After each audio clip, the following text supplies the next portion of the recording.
Allah Subhanahu wa taala, juga salawat dan taslim besar Muhammad sallallahu alaihi wasallam. Materi sirah kita yang terakhir adalah sampai ke kejadian-kejadian yang terjadi sebelum perang Badar. Sebelum perang Badar. Dan kita akan melanjutkan pada kesempatan ini adalah salah satu kejadian yang terjadi sebelum perang Badar tahun 2 Hijriah adalah pengalihan kiblat. Pengalihan kiblat dari Masjidil Aqsa ke Masjidil Haram. Masjid yang ada di Palestina Aqsa dan ke Masjid Haram. Perlu kita tahu satu poin di sini. Masjid Aqsa ya, atau sering dikatakan Masjid ya, Baitul Maqdis. Jadi Masjid Aqsa ini memang kiblatnya para nabi. Memang kiblatnya para nabi. Dari Nabi Ibrahim alaihissalam dulu beliau berkiblat ke Palestina. Kemudian nabi-nabi yang datang setelahnya umumnya itu berkiblat kepada Masjid Aqsa, gitu kan. Nabi SAW waktu pertama diutus menjadi nabi, beliau pun berkiblat ke Masjid Aqsa. Beliau pun berkiblat ke Masjid, walaupun di Mekah ada Ka'bah. Ka'bah belum dijadikan kiblat pada saat itu. Cuma dikenal rumahnya Allah untuk tawaf, gitu kan. Tidak ada ibadah yang lain di situ. Belum ada istilahnya sholat menghadap Ka'bah, belum ada pada saat itu. Makanya Nabi kita Muhammad SAW senang sekali waktu di Mekah itu kalau sholat menghadap ke Palestina. Kebetulan Palestina ini ada di utara Jazirah Arab. Ya, kalau kita ibaratkan laptop saya ini adalah petah Jazirah Arab, maka di atas laptop ini bagian utaranya itu ada Palestina. Mekah di bawah. Antara Mekah sama Palestina itu di tengah-tengahnya ada kota Madinah. Ada kota Madinah. Di Mekah, Nabi SAW saking inginnya beliau agar Ka'bah yang menjadi kiblat. Tujuan utamanya agar kiblat kita umat Islam ini berbeda dengan kiblatnya ahli kitab. Karena orang-orang Yahudi selalu mengolok-olok ya Nabi SAW sambil mengatakan Muhammad itu agamanya kayak mainan saja. Mana bisa ya dia mengaku ada Al-Quran, padahal sebenarnya Al-Quran itu banyak sesuai dengan ayat Taurat dan Injil. Sama saja berarti Muhammad cuma ngarang-ngarang. Kemudian kiblatnya juga ikut dengan kiblat kita, sama aja berarti cuma menciplak. Maka Nabi SAW kalau sholat ke arah Masjid Aqsa, itu beliau sholat di belakangnya Ka'bah. Sehingga beliau akhirnya menghadap Ka'bah, tujuannya Masjid Aqsa.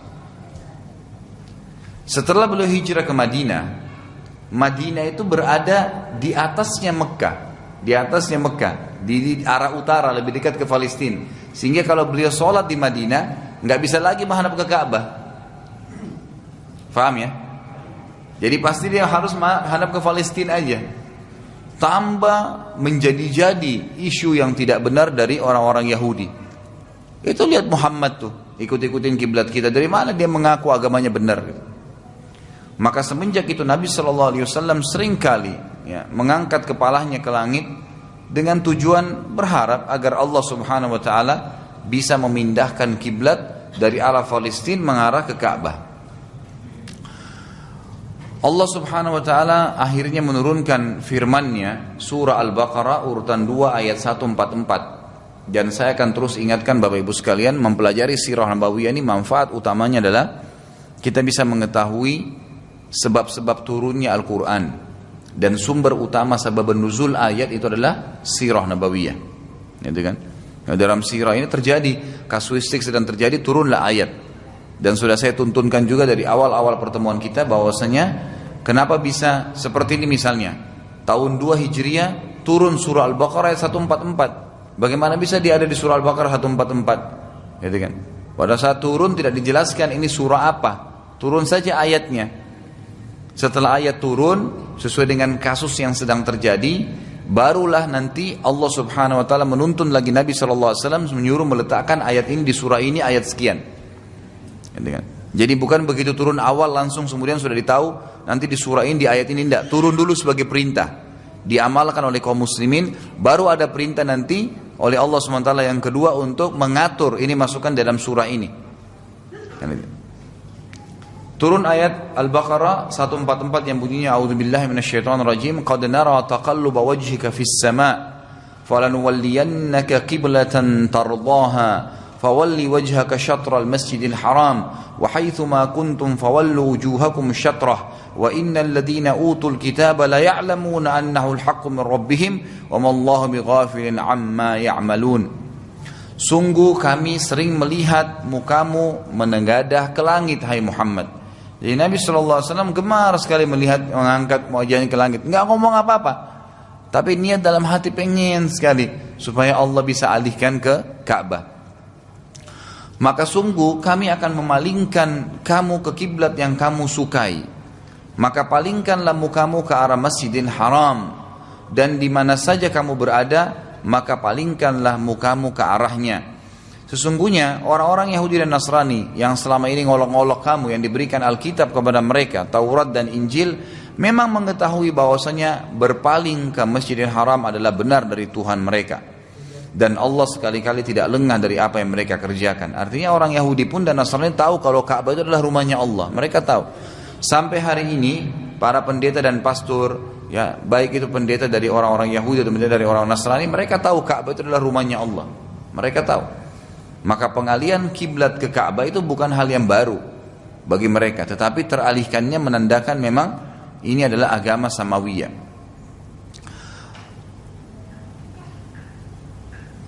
Orang-orang Yahudi pada saat mereka menyebarkan isu mengatakan bahwasanya ini adalah contoh-contoh atau mencontohi kami, ikut-ikutan saja Muhammad agamanya nih. Maka Allah Subhanahu wa taala menurunkan ayat tadi yang saya sebutkan. Dan juga Allah menekankan bahwasanya ya, ketakwaan kepada Allah itu, patuhan pada Allah bukan karena kasus kiblatnya, tapi mengikuti perintahnya. Ya kan? Kita ini tidak ada yang menyembah Ka'bah. Kita bukan menyembah Ka'bah, tapi kita sedang menjalankan perintah Allah menghadap ke Ka'bah. Penting ini ya. Jadi Ka'bah itu cuma bangunan biasa. Kalau saat dia mau rubuh, diperbaikin, direnovasi. Jadi tidak usah berlebihan, gitu kan? Jangan sampai kita meletakkan sesuatu lebih daripada tempatnya. Makanya Umar bin Khattab radhiyallahu anhu itu pernah menebang pohon di mana para sahabat membaiat Nabi SAW di situ, ya, dikenal dengan Baiatur Ridwan. Maka ditebang oleh Umar bin Khattab. Kenapa? Di zaman khilafahnya beliau, karena sudah banyak orang-orang yang baru masuk Islam. Begitu dengar kisahnya Nabi pernah di sini dibaiat oleh para sahabat, mereka sudah banyak yang datang, mulai berdoa di situ, mulai gantungkan pedangnya, mulai ngawur. Yang tadinya tidak ada itu di zaman Nabi SAW. Sama pernah saya tekankan, banyak jemaah haji, jemaah umroh kita ribut mau naik ke Gua Hira, jauh ke atas itu, ada yang jatuh sampai mati. Untuk apa masuk ke Gua Hira? Oh, karena Nabi SAW pernah ke sana dan menerima wahyu Iqra bismillahirrahmanirrahim khalaq. Emang benar Nabi terima wahyu, tapi setelah Nabi terima wahyu itu tidak pernah lagi Nabi datang ke Gua Hira. Enggak pernah, seumur hidup beliau sampai beliau meninggal, dan tidak pernah memerintahkan para sahabat untuk datang ke sana. Ada apa Bapak Ibu repot-repot naik ke sana? Ini kita di Indonesia ini luar biasa. Nomor satu kalau soal merekayasa sesuatu nih. Apalagi masalah ibadah, ini bukan kreatif, rekayasa. Kalau kreatif itu masih bagus, ini merekayasa. Ya kan itu. Berangkat pergi ke sana, sampai-sampai sekarang di Saudi itu, saking seringnya jemaah umroh kita mampir di masjid terapung, dibahasakan begitu di Jeddah, sekarang sudah dilarang sama kerajaan Saudi. Jadi cuma travel kita saja yang selalu mampir sana gitu. Jadi kalau sudah mulai dari habis pulang mau pulang ke Indonesia, ngisi waktu singgah mampir. Awalnya niatnya hanya ngisi waktu. Lama-lama jemaah kita banyak yang jahil, nggak paham, itu kan dianggap masjid ini punya sejarah nih. Akhirnya kan harus sholat di sana. Orang banyak hanya jual makanan, jadi ramai, macet jalanan. Dilarang sekarang, nggak boleh lagi. Karena berbahaya. Nah ini tidak boleh, gitu kan? Jangan salah. Ka'bah itu rumahnya Allah yang kita muliakan. Dimuliakan sesuai dengan apa yang Allah suruh kita muliakan. Nggak boleh ada kemaksiatan di situ, gitu kan? Tidak boleh ada pelanggaran-pelanggaran agama. Kita harus memuliakan dengan tawaf sebagaimana Allah perintahkan, sholat menghadap sana, menjaga kebersihan. Iya, itu semua. Tidak boleh ada pertumpahan darah, itu benar. Tapi jangan melampaui ini, gitu kan? Melampaui ini. Banyak orang salah yang saya sering kasih contoh kita di Indonesia. bawa gunting kiswanya Ka'bah. Sudah dengar belum berapa waktu lalu ada orang kita ditangkap sama polisi Masjid Haram tuh. Bawa gunting kiswa besar dibawa pulang. Nanti dibawa pulang dijadikan jimat lagi. Kenapa? Dari mana ceritanya kain kiswa Ka'bah bisa jadi jimat? Enggak ada hubungannya. Itu kan kain kiswa untuk memperindah Ka'bah. Jadi ditaruhlah oleh kerajaan Saudi. Ada kalau Bapak Ibu lagi umroh minta coba mutawifnya antarin saya di mana tempat pembuatan kiswa, nanti diantar tuh. Ada dijahit, dibuat bagus, emang begitu, nggak masalah. Tapi bukan lebih dari itu, gitu kan? Berlebih-lebihan ini berbahaya, nggak boleh. Jadi kita tidak boleh lebih bermasalah. Jadi sekarang menghadap kiblat itulah yang ditolak ukur adalah ketakwaannya, kepatuhannya, tapi bukan masalah kiblatnya. Ke Masjid Aqsa kah, ke Masjid Haram kah di Mekah sama saja, nggak masalah. Makanya Allah mengatakan, a'udzubillahi minasyaitonir rajim, laisal birra an tuwallu wujuhakum qiblan masyriqi wal maghrib, walakinnal birra man amana billahi wal yawmil akhir. Bukanlah kebajikan itu dinilai orang itu ya kepatuhan, patuh kepada Allah. Kalian menghadap ke timur atau ke barat itu nggak penting. Tapi bir itu kebaikan adalah orang yang mengaku beriman kepada Allah dan hari akhir, itu yang dimaksud. Baik, ini termasuk kejadian pengalihan kiblat, dan pada saat kiblat ini ya dialihkan tepatnya setelah atau sementara sholat asar di masjid yang sekarang dikenal dengan Masjid Kiblatain, gitu kan?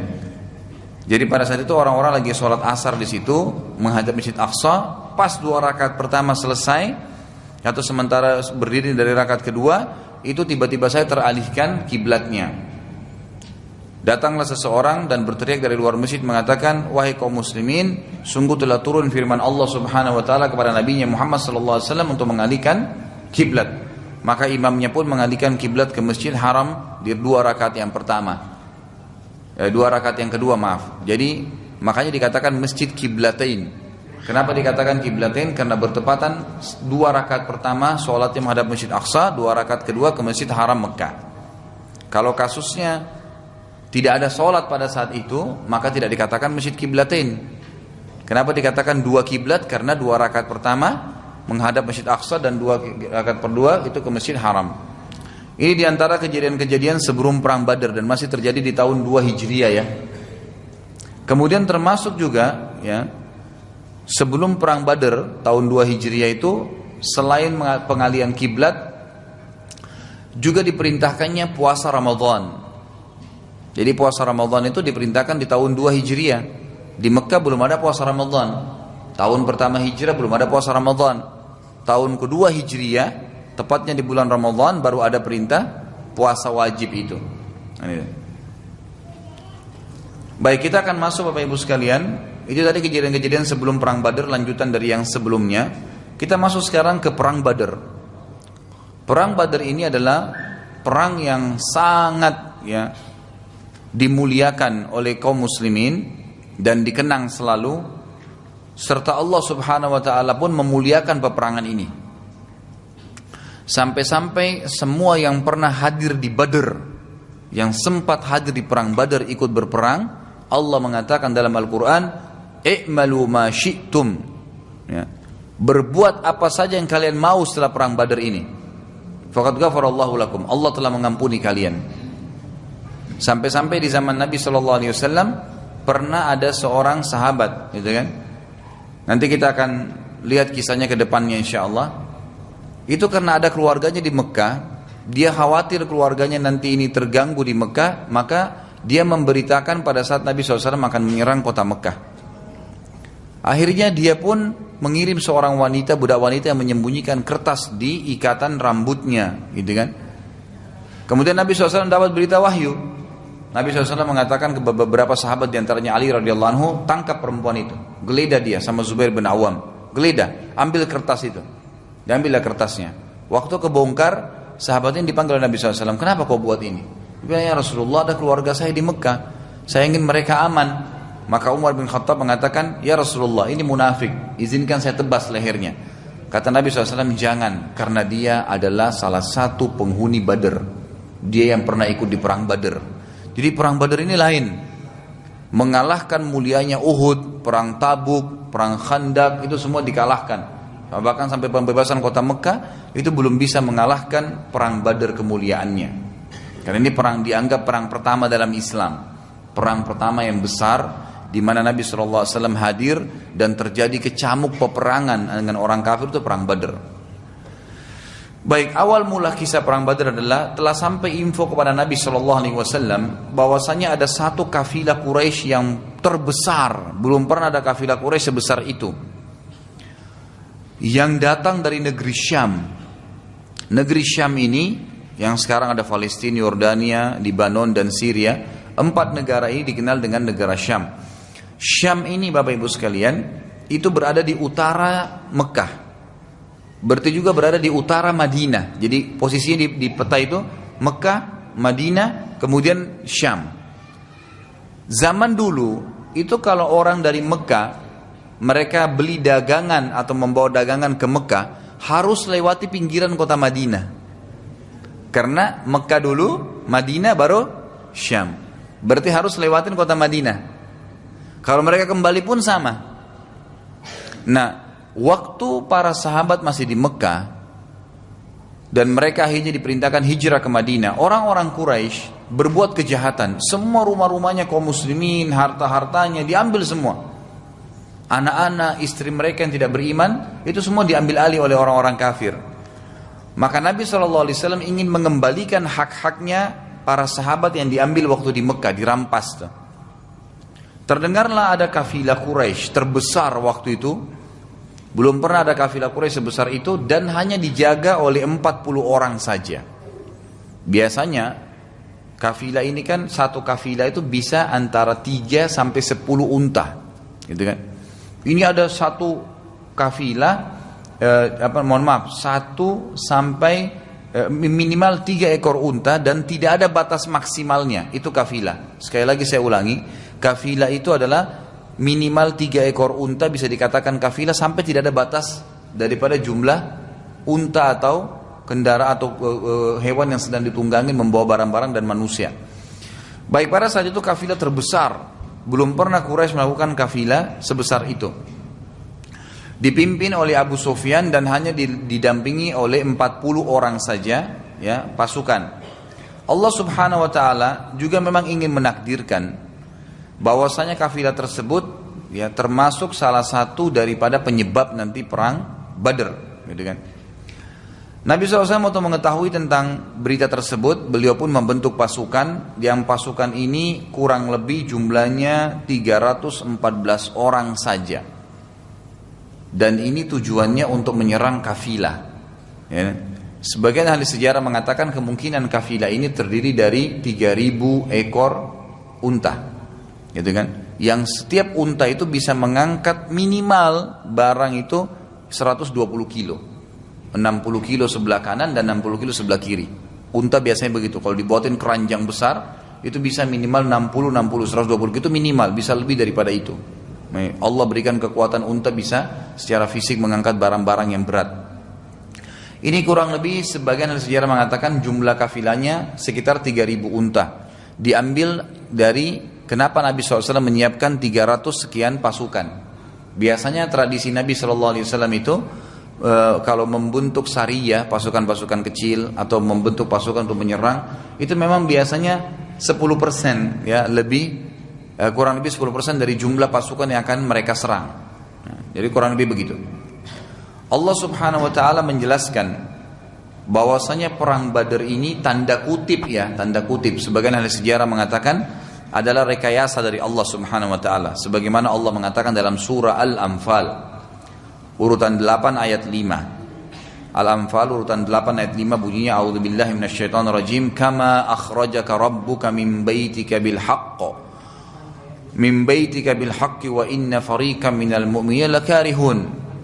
Sebagaimana Tuhanmu telah menyuruhmu keluar dari rumahmu hai Muhammad dengan kebenaran. Maksudnya adalah menurut Al-Maraghi dalam tafsirnya, Allah mengatur pembagian harta rampasan perang dengan kebenaran. Sebagaimana Allah menyuruh Nabi SAW pergi dari rumahnya keluar dari Madinah untuk berperang ke Badar dengan kebenaran pula, ya. Menurut ulama-ulama tafsir yang lain adalah keluar dari rumah dengan maksud berperang.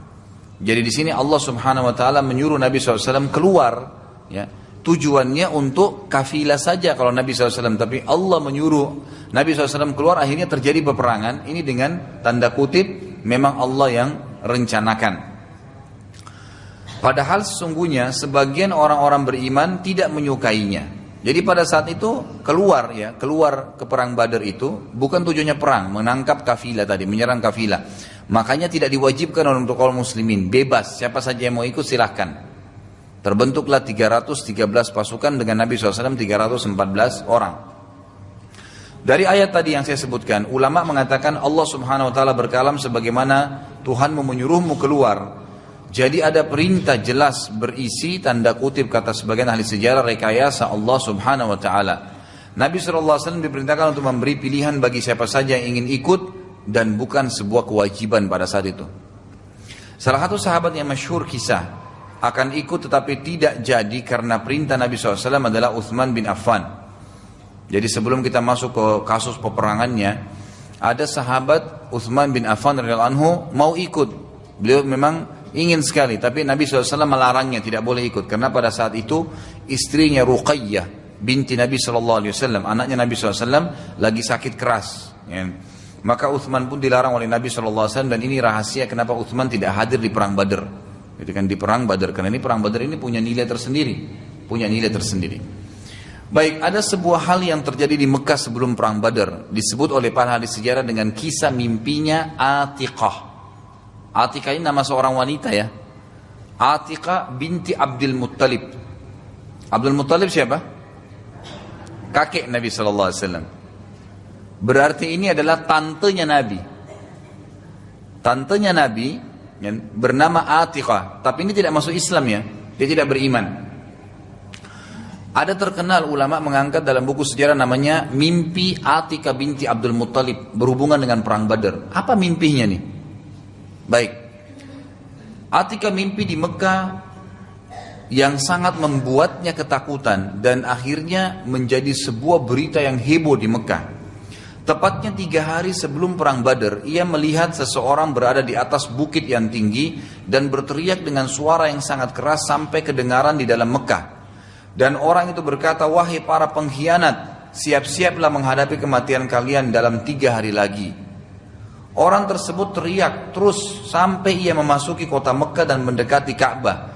Dan terus saja berteriak mengatakan, "Wahai para pengkhianat, siap-siaplah menghadapi kematian kalian dalam 3 hari." Lalu orang tersebut mendaki gunung Abi Qubais.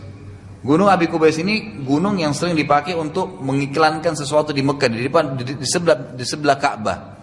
Sebagian ahli sejarah mengatakan gunung Abi Qubais itu sekarang menjadi istananya raja tuh. Itu kan yang sebelah bab Malik Abdul Aziz dulu di situ. Lalu orang itu naik ke gunung Abi Qubais, teriak-teriak lagi sambil berkata sama kalimatnya, "Wahai para pengkhianat, bersiap-siaplah menghadapi kematian kalian dalam 3 hari." Lalu orang tersebut mengambil sebuah batu dan melemparkannya ke dalam Mekah. Mana rumah penduduk Mekah. Tidak sebuah rumah pun di Mekah kecuali ditimpa batu tersebut. Mimpi ini oleh para ahli sejarah dikenal dengan mimpi Atiqah.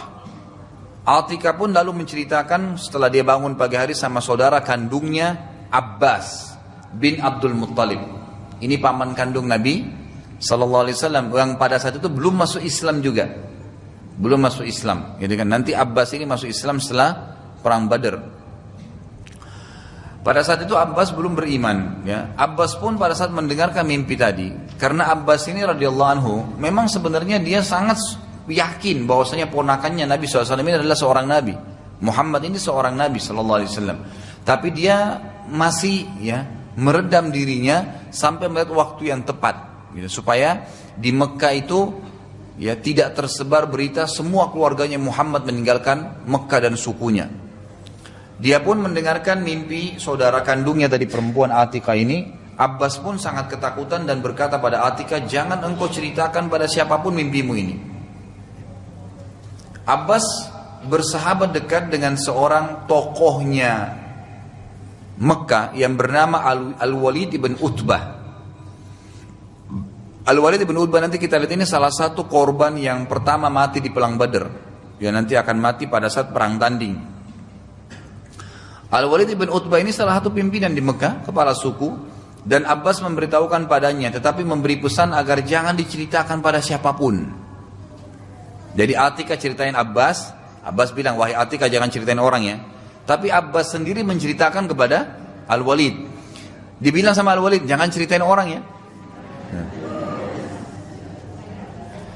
Abbas bersahabat dan jadi Al-Walid lalu memberitahukan kepada ayahnya yang bernama Utbah dan memesankan agar tidak memberitahukan siapapun. Sampai akhirnya seluruh penduduk Mekah jadi tahu. Sudah tahu pepatah ya? Ini terutama ibu-ibu di belakang nih. Mohon maaf ya. Kata pepatah begini, kalau engkau titipkan emas kepada seseorang, yakinlah tidak akan pernah bertambah.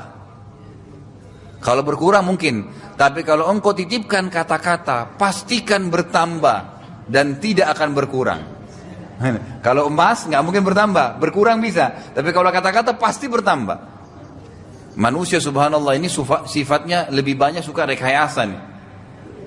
Kita kalau lagi jalan nih, Bapak Ibu lagi jalan di pinggir jembatan misalnya, nggak usah buat apa-apa, lihat aja, cuma lihat ke arah, terus buat wajahnya seperti orang lagi kaget gitu, lihat apa di situ, nggak usah ngomong, pergi. Kalau ada orang yang lihat kita, dia akan lihat juga, ada apa tuh? Kalau ada yang tanya dia kenapa, mungkin dia bisa bilang, sana ada buaya, padahal tidak ada apa-apa nih, cuma tadi lihat. Orang ketiga sudah lain bumbunya, yang keempat lain bumbunya, jadi macam-macam, gitu kan? Begitu luar biasanya tuh. Dibuat, dikemas jadi masalah. Tadi akhirnya situ tidak ada apa-apa jadi masalah, jadi banyak masalah. Jadi makanya kalau memang mau merahasiakan sesuatu, memang rahasia, mulutnya dikunci. Ini masalah rumah tangganya, ceritain temannya satu, jangan ceritain orang ya. Gimana caranya dia gak ceritain orang? Dia punya suami, dia punya istri, dia punya teman, dia punya paman, dia punya tante. Ada orang yang sering dia tempat curhat, dia akan cerita. Dia juga jangan ceritain orang, sama kasusnya Abbas radhiyallahu anhu. Pindah sana satu kota Mekah jadi tahu, gitu kan. Baik, Abbas pada saat tadi ya tidak tahu kalau berita mimpi adiknya ini sudah tersebar. Dia tidak paham nih, karena dia cuma cerita ke satu orang, Al-Walid, gitu kan. Saat ia sedang tawaf di Ka'bah keesokan harinya, jadi tadi malam besok kemarin mimpi nih, diceritain sama satu orang, terus sudah nyebar satu hari. Besoknya waktu Abbas lagi tawaf di Ka'bah dan melewati majlis duduknya orang-orang Quraisy, ya, tiba-tiba saja Abu Jahal berteriak sambil berkata, wahai Abbas, ya, tapi dalam beberapa riwayat dikatakan wahai Aba Fadl, karena anaknya bernama Fadl, Abbas ini. Wahai ayahnya Fadl, bila kau selesai tawaf, mampirlah ke majlis kami. Abbas setelah tawaf, ia pun mampir ke majlis Abu Jahal. Abbas lalu berkata, Abu Jahal lalu berkata, mohon maaf, aku melihat cukup ya nabi yang berasal dari kalian wahai suku Abdul Muttalib. Maksudnya sudah cukup ada satu nabi dari kalian yang mengaku, gitu kan. Lalu Abbas berkata, apa maksudmu ya Abu Jahal? Abu Jahal bilang, dulu ada seorang laki-laki Muhammad sallallahu alaihi wasallam yang mengaku dapat wahyu. Sekarang ada lagi perempuan yang mengaku. Maksudnya Abu Jahal ini menyinggung masalah Atikah. Pamannya, ini tantenya Nabi SAW gitu kan. Kok sekarang ada lagi yang mau mengaku bisa lihat mimpi apa segala gitu. Abbas berkata, apa maksudmu? Abbas ini belum paham. Abu Jahal bilang, bagaimana dengan mimpinya Atikah? Abbas berkata, mimpi yang mana? Gitu kan. Abbas mau coba mengalihkan dulu pembicaraan gitu.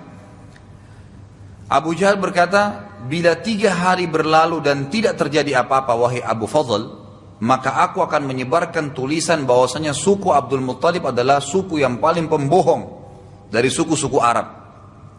Abbas tetap memungkiri ya, dan masalah selesai dengan pernyataan Abu Jahal tadi. Dibiarin aja sudah. Saat Abbas balik ya, maka para wanita Bani Muttalib mengurumuninya dan berkata, bagaimana bisa engkau membiarkan Abu Jahal berkata semaunya tentang suku kita? Abbas akhirnya bertekad menghadapi Abu Jahal bila 3 hari ia mau mempermalukan Bani Abdul Muttalib. Karena tadi sudah jelas diancam oleh Abu Jahal begitu. Dari sisi lain, Abu Sufyan, kita tinggalkan Mekah sebentar. Abu Sufyan yang sedang memimpin kafilah, ya kafilah yang pulang menuju ke Mekah, sebelum melewati kota Madinah mengirim beberapa mata-mata. Tujuannya untuk melihat nih, memang dari Madinah mau diserang nggak gitu.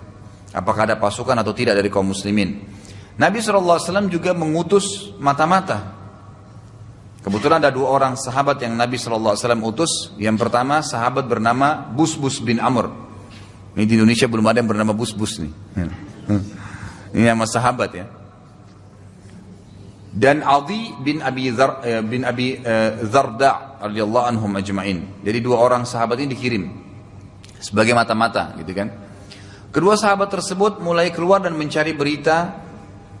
Saat yang bersamaan Abu Sufyan juga lagi keluar cari informasi. Jadi ini betul-betul perang Badar, kata para ulama sejarah itu adalah tanda kutip rekayasa Allah sehingga terjadi perang Badar itu. Nanti akan kita jelaskan dalam penjelasan ayat-ayat selanjutnya. Busbus bin Amr dan Adi bin Abi Zarda radhiyallahu anhuma tiba di sebuah sumur, ya di sekitar sumur ada sebuah sumur di sekitar Badar. Mereka melihat ada 2 orang perempuan yang sedang ngobrol. Yang satu berkata kepada temannya, berilah milikku. Yang lain menjawab, ya, belilah milikku ini. Jadi dia mau transaksi. 2 perempuan ini mau transaksi. Yang satu bilang pada temannya, beli aja ini punya saya. Lalu yang satu bilang, enggak, nanti aja kalau kafilah lewat, aku akan beli darinya, dari kafilah itu. Jadi ternyata satu tradisi orang Quraisy ini kalau dia bawa kafilah, sehingga di kerumunan suku tertentu dibuka dagangannya. Ayo ada yang mau beli enggak? Nah, dari kalimat tadi perempuan ini, kedua sahabat Nabi tadi sudah mengambil kesimpulan bahwasanya berarti kafilah sebentar lagi akan lewat nih. Buktinya mereka sudah ngomong itu. Jadi nggak pakai bertanya. Ini salah satu strategi perang ya. Jadi kalau ngirim mata-mata dalam perang, jangan ngirim orang yang mulutnya seperti ember gitu. Tadi banyak sekali ngomongnya. Kebanyakan mata-mata tuh nggak pakai ngomong, diam. Cuma dengar, ada informasi, melihat, selesai, gitu kan? Seperti itu. Lalu kedua sahabat tersebut pun menginformasikan kepada Nabi SAW langsung pada saat itu. Setelah beberapa saat saja, 2 orang sahabat tadi, Busbus bin Amr dan Adi bin Abi Zarda radhiyallahu anhuma, meninggalkan tempat tersebut. Abu Sufyan tiba-tiba datang ke tempat yang sama dan sempat bertanya pada kedua perempuan tadi. Kalau sahabat tadi nggak sempat ngomong ya, tapi cuma sempat mendengarkan saja. Lalu Abu Sufyan bertanya, apakah kalian melihat orang lewat di sekitar sini? Abu Sufyan juga pakai strategi perang, gitu kan? Cuman tanya, ada nggak orang lewat di sini tadi? Keduanya menjawab, tadi ada 2 orang yang lewat, tetapi tidak berbicara dengan kami, hanya singgah sebentar, lalu pergi, dan kami tidak tahu kemana arahnya.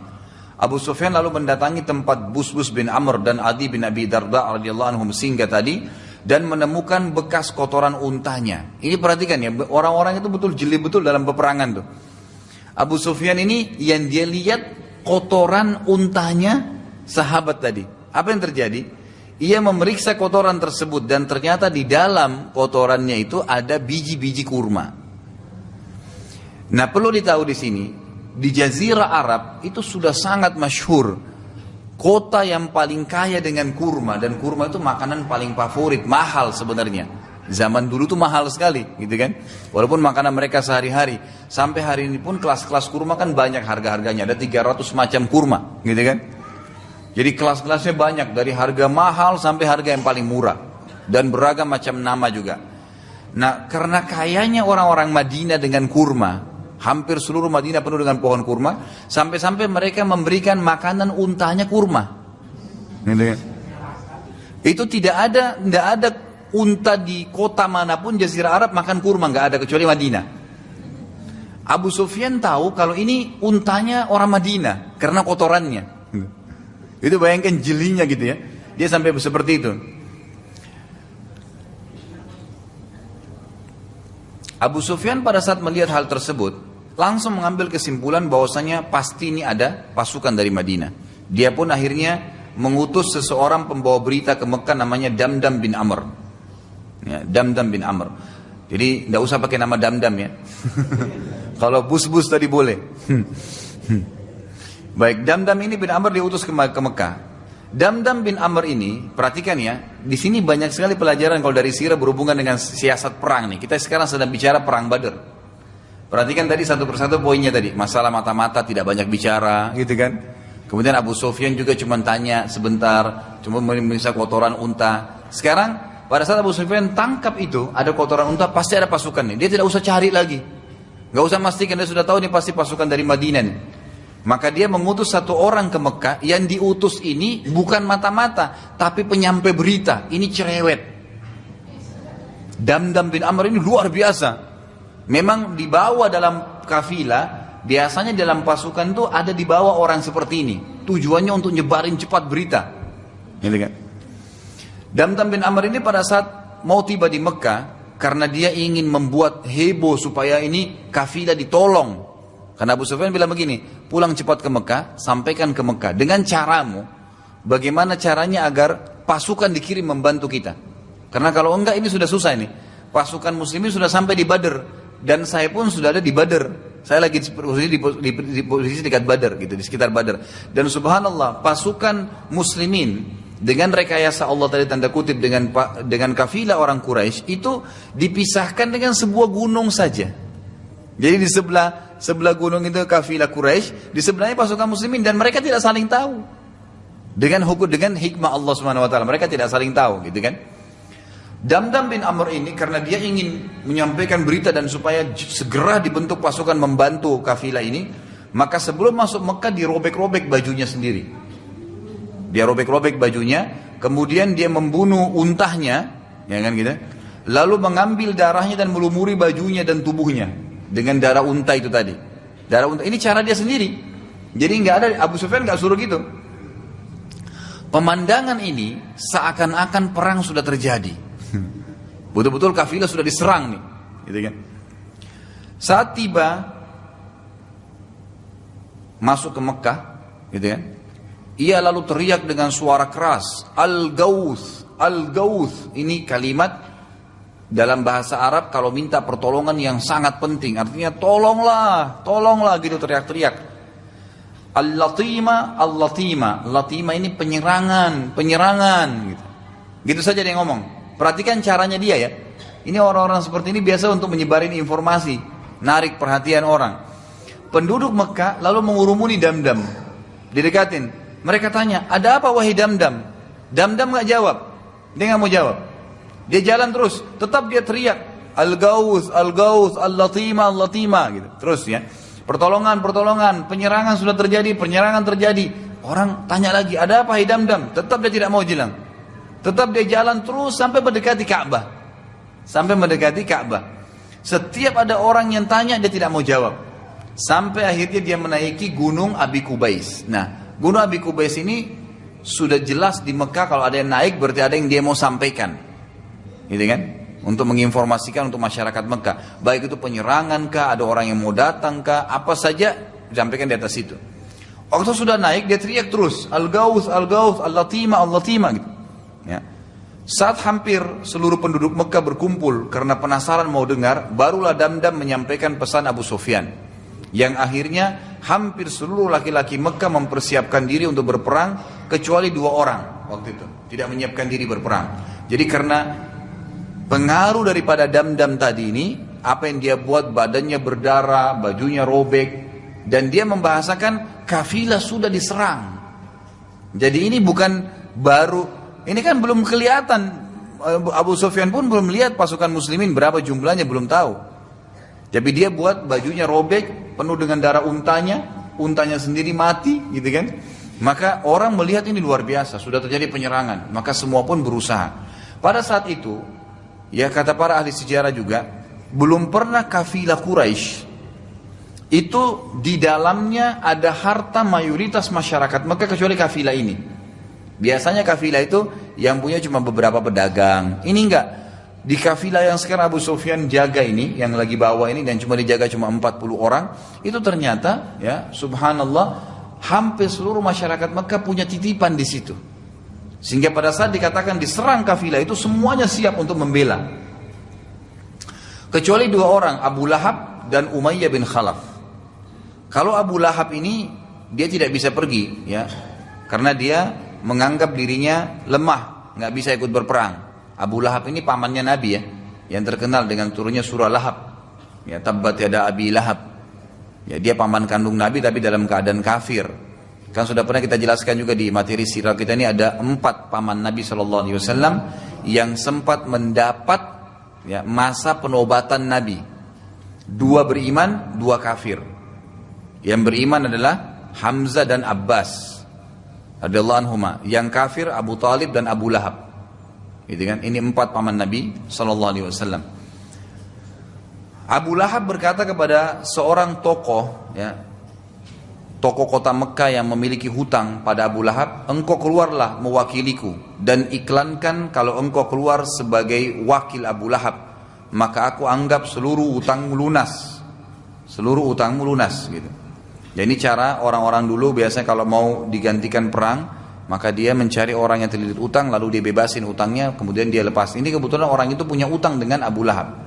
Maka orang pun itu setuju, baik saya akan keluar. Kalau Umayyah bin Khalaf punya kisah yang agak unik sedikit. Ya, Umayyah bin Khalaf punya kisah sendiri. Umayyah bin Khalaf ini bersahabat dengan seorang sahabat Nabi, Muslim. Umayyah bin Khalaf ini orang kafir ya, pimpinan suku juga di Mekah. Jadi 2 orang tadi yang tidak ikut berperang, tidak ikut siap pasukan. Abu Lahab sudah jelas tadi dia merasa dirinya lemah, kemudian dia suruh orang yang terlilit utang dengan dia untuk mewakili dan berhasil. Kalau Umayyah bin Khalaf punya kisah yang lebih unik, agak unik gitu. Dia tidak ikut berperang karena dia ini kisahnya bersahabat dengan seorang sahabat Nabi Muslim bernama Sa'ad bin Mu'adz radhiyallahu anhu. Sebelum Sa'ad masuk Islam, memang sudah sahabat besar dekat nih. Kalau Sa'ad ke Mekah pasti mampir tinggal di rumahnya Umayyah bin Khalaf. Kalau Umayyah bin Khalaf ke Madinah pasti tinggal di rumahnya Sa'ad bin Mu'adz radhiyallahu anhu. Satu hari Sa'ad bin Mu'adz setelah hijrahnya seluruh sahabat ke Madinah, nggak ada lagi orang Muslim di Mekah. Sa'ad pernah lewat Mekah, kemudian dia mampir.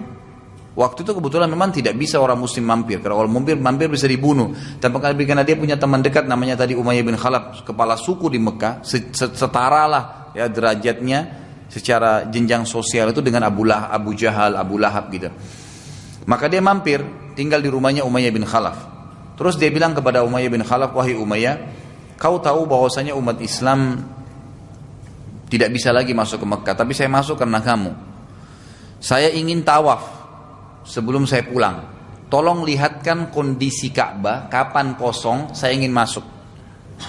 Maka kata Umayyah bin Khalaf, baiklah, kamu tunggu di sini, jangan keluar dari rumah. Di rumahnya dilayanin makan segala, kemudian Umayyah bin Khalaf kumpul sama tokoh-tokoh Quraisy seperti biasa di dekat Ka'bah, di majelis mereka. Sampai awal malam. Awal malam itu kita sekarang jam 10, jam 11 malam. Zaman dulu tuh kalau jam-jam begitu mungkin sudah habis ya, tidak ada lagi orang di Ka'bah. Nggak kayak kita sekarang 24 jam orang tawaf gitu kan. Zaman dulu nggak. Jadi sudah kosong kurang lebih Ka'bah. Maka Umayyah bin Khalaf pun pulang ke rumahnya, kemudian berkata kepada Sa'ad bin Mu'adz, wahai Sa'ad, silakan ikut dengan saya karena Ka'bah sudah kosong. Pada saat mereka masuk ke Ka'bah gitu kan, mau tawaf di Ka'bah, tiba-tiba saja Abu Jahal datang, dan Abu Jahal berkata kepada Umayyah bin Khalaf, siapa yang bersama kau wahai Umayyah? Umayyah mengatakan, ini Sa'ad bin Mu'adz, kepala suku Aus dari Madinah. Kepala suku ini, ya sebagaimana saya juga kepala suku di sini, kamu juga kepala suku. Lalu Abu Jahal waktu tahu bahwasanya ini Sa'ad bin Mu'adz, pimpinan suku Aus yang sudah masuk Islam, maka dia langsung bilang kepada Sa'ad, wahai Sa'ad, apa kau kira kau akan bisa keluar dari Mekah dalam kondisi selamat? Saat sebagai kepala suku Aus tidak biasa diancam begitu, maka dia bilang, kalau kau berani menyentuhku wahai Abu Jahal, maka aku akan menghilangkan darimu sesuatu yang lebih engkau cintai dari dirimu sendiri. Maksudnya apa? Abu Jahal ini kebetulan sangat cinta dengan hartanya, luar biasa gitu. Dia lebih, sebagian ahli sejarah mengatakan Abu Jahal ini siap menukar istrinya dan anaknya dengan transaksi bisnis. Ya saking luar biasa cintanya dengan dunia gitu. Ya, dia tidak peduli. Yang penting dia keuntungan hartanya. Maka saat kenal tahu betul Abu Jahal, dia bilang, kalau kau berani menyentuh aku akan hilangkan sesuatu yang lebih kau cintai dari dirimu sendiri bahkan. Maksudnya hartamu akan habis.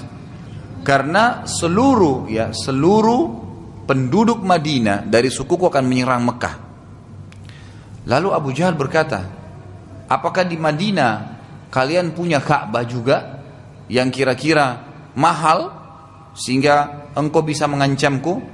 Kata Sa'ad, bukan, tapi sukuku semua akan merampas daganganmu yang lewat di Madinah, bahkan menyerang kota Mekah dan mengambil hartamu secara khusus. Lalu Abu Jahal marah dengan perkataan tersebut. Dia mengatakan, apa kau bisa? Kata Sa'ad, demi Allah pasti bisa. Terjadilah pertengkaran antara Sa'ad dengan Abu Jahal. Ribut mulut. Umayyah bin Khalaf ini bingung. Siapa yang dia mau bela nih? Di sebelah kanannya Abu Jahal, sahabat dekatnya, kepala suku Mekah. Di sebelah kirinya Sa'ad bin Mu'adz, sahabat dekatnya, kepala suku Aus. Dia bingung yang mana dia mau bela. Akhirnya jiwanya cenderung kepada Abu Jahal sambil berkata kepada Sa'ad, wahai Sa'ad, jangan kau angkat suaramu dengan Aba Hakam, maksudnya Abu Jahal, gitu kan? Karena dia pemimpin lembah ini. Maka Sa'ad pun merasa dihianati oleh sahabatnya sendiri, mengatakan, apa kau bela dia, wahai Umayyah, dan tidak membela saya? Maka kata Sa'ad kalimat begini. Kalimat ini yang membuat akhirnya menjadi saksi bahasan kita. Dia mengatakan, ketahuilah wahai Umayyah, mulai sekarang persahabatan kita putus, nggak ada lagi. Dan ketahuilah demi Allah, Nabi kami Muhammad SAW telah menyampaikan bahwasanya kami akan membunuhmu nanti. Kami akan membunuhmu nanti. Mendengar kata-kata Nabi Muhammad SAW telah menyampaikan kepada kami kaum muslimin bahwasanya kami akan membunuhmu, maka Umayyah bin Khalaf tiba-tiba diam dan berkata begini, wahai Sa'ad, apakah Muhammad mengatakan itu? Kata Sa'ad, iya. Maka kata Umayyah begini, tiba-tiba spontan, demi Allah Muhammad gak pernah bohong. Tapi saya ingin tahu, di mana saya akan dibunuh oleh kalian? Kata Sa'ad, saya tidak tahu. Kapan pun saya nggak tahu. Tapi Nabi kami bilang, kalian akan membunuh Umayyah bin Khalaf. Umayyah lalu meninggalkan Abu Jahal, meninggalkan Sa'ad, jalan menuju ke rumahnya dalam kondisi dia sumpek mendengarkan informasi itu. Lalu sambil jalan dia mengucapkan, ahli sejarah menukil, gitu kan? Ada beberapa penduduk Mekah yang akhirnya masuk Islam setelah itu mendengarkan perkataan Abu Jahal yang bilang, demi Allah Muhammad gak pernah bohong. Dia pulang ke rumahnya lalu dia berkata kepada istrinya, wahai istriku, apakah kau tahu apa yang dikatakan oleh Sa'ad tadi pada saat mau tawaf dan ditahan oleh Abu Jahal? Istrinya bilang tidak. Katanya Muhammad menyampaikan bahwasanya kepada kaum muslimin mereka akan membunuhku. Kata istrinya kalimat yang sama dalam keadaan kafir ya, demi Allah Muhammad gak pernah bohong. Tapi di mana katanya kau akan dibunuh? Ya, kata Umayyah saya tidak tahu, Sa'ad pun tidak tahu dan tidak tahu juga kapan waktunya. Ini kurang lebih gambaran kisahnya. Kisah ini, saudaraku, ya, terjadi kurang lebih 3 bulan sebelum perang Badar. Sebelum perang Badar. Maka yang terjadi adalah pada saat perang Badar dikumandangkan dan yang ribut pada saat itu adalah Abu Jahal. Abu Jahal ini ribut di Mekah. Ayo muslim, ayo orang-orang Mekah kumpul semua, kita bentuk pasukan, harus bela kafilah. Dan dari seluruh harta kafilah yang ada, seluruh kan orang Mekah tadi ada di situ andilnya. Yang paling besar harta di situ Abu Jahal dan Umayyah bin Khalaf, 2 orang ini. Maka Abu Jahal yang paling semangat ngajak seluruh masyarakat Mekah untuk berperang membela kafilah karena hartanya dia paling banyak. Dan tadi sudah kita bilang dia orang yang lebih mencintai harta daripada dirinya bahkan dan keluarganya. Maka pada saat dia iklankan, dia lihat Umayyah duduk dekat Ka'bah. Pada saat Umayyah duduk, Umayyah ini punya suku. Nah sukunya Umayyah tidak ikut berperang juga karena Umayyah nggak ikut, nggak siap-siap. Kata Abu Jahal, wahai Umayyah, ada apa? Kenapa kau duduk saja? Selama kau duduk, seluruh sukumu akan duduk. Kata kata Abu Umayyah, demi Allah saya tidak akan ikut. Kata si Abu Jahal, kenapa kau tidak mau ikut? Dia bilang, wahai Abu Jahal, kata Umayyah, apa kau lupa kisah 3 bulan yang lalu? Apa yang dikatakan oleh Sa'ad bin Mu'adz, bahwasanya Muhammad telah menyampaikan kepada pengikutnya bahwasanya mereka akan membunuhku. Aku tidak akan ikut-ikutan. Dan ini termasuk penyebab kematian peperangan. Kata Abu Jahal, itu bohong, gak usah percaya. Kata Umayyah, enggak, Muhammad gak pernah bohong. Pasti saya akan masalah nanti. Yang terjadi Abu Jahal dengan kelicikannya, dia pulang ke rumahnya. Segera pada dia tahu nih, kalau Umayyah bin Khalaf gak keluar, berarti satu sukunya gak keluar. Dan itu bisa jumlahnya bisa ratusan orang, gitu kan? Dia pulang ke rumahnya, dia mengambil dupa yang pada saat itu hanya dipakai oleh kaum wanita. Ada baunya tertentu, itu kalau dipakai wanita. Kalau laki-laki yang pakai dianggap ini tidak normal, gitu kan? Ya Allahu alam, kalau sekarang sih banyak saja ya laki-laki lewat bawa wanita banyak gitu. Tapi zaman dulu tuh tidak mungkin gitu. Dia pulang, dia bakar dupa itu, dupanya wanita dan itu dupa istrinya. Dan itu ditahu orang oleh Mekah, ini dupa wanita. Dan aib besar bagi mereka kalau ada yang cium bau dupa wanita di jalan, bajunya dia dan segala. Diambil, dibawa ke dekat Ka'bah dengan arangnya, dibakar gitu kan, bau wangi, dibawa. Lalu kata Abu Jahal kepada Umayyah, "Tatayyab ya Umayyah. Coba kamu pakai minyak wangi ini aja." Umayyah cium bau wanita, dia marah. "Kenapa kau suruh saya begitu Abu Jahal?" Dia bilang, "Inna